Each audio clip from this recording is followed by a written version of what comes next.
A roadmap to stopping fraud in Minnesota and preventing it in the future. The final report is finished by the man appointed by Governor Tim Walz to combat fraud in the state. Tim O'Malley is a former FBI agent and director of Minnesota's Bureau of Criminal Apprehension.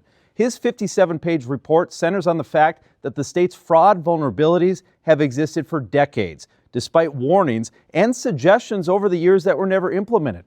O'Malley says that his roadmap will require executive actions by the governor and law changes by the legislature to put his suggestions into place.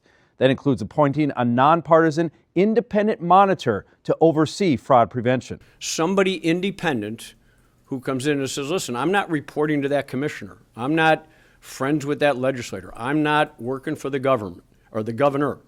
I might get paid with state money, but I really have to be independent if you want me to be honest with you and call it the way it is.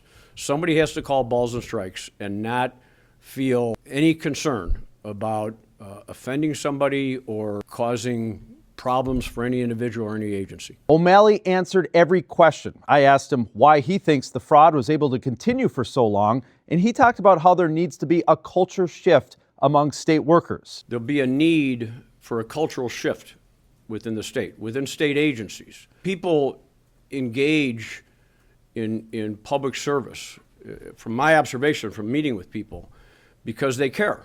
They want to help the vulnerable.